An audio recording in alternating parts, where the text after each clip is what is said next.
True ministry is service to the people of God through the church. It's not a job, although we may get paid for it, or something we do on our own terms, even if it seems that way. I learned these lessons painfully, but they were really blessings in disguise. My tenure at our parish began in 1992 with responsibility for one Mass each Sunday. Rather than having a music director, the parish hired different musicians for each Mass. Those of you in ministry know that can be a recipe for disaster, and it was. There was jealousy among the various leaders about who was offered weddings, funerals, and feasts such as Thanksgiving, Christmas, and Easter. Sometimes, one or more of the leaders or groups would boycott events.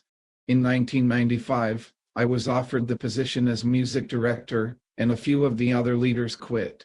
About 10 years later, the tables would be turned on me. The new pastor wanted an organist, so he hired one, full-time. That put me in limbo. I was just a part-time employee of the parish.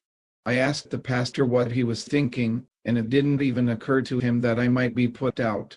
After the first rehearsal with the organist, it was clear he was taking over.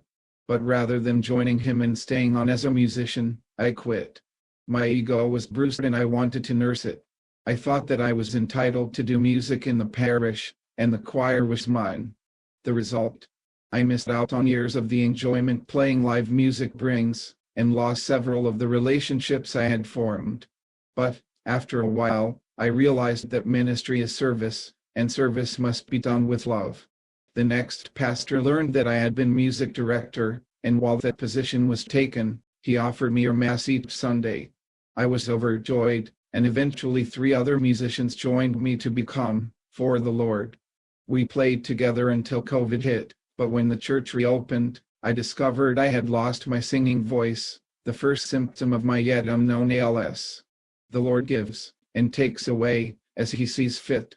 And it's always for us. Make sure your ministry is for Him.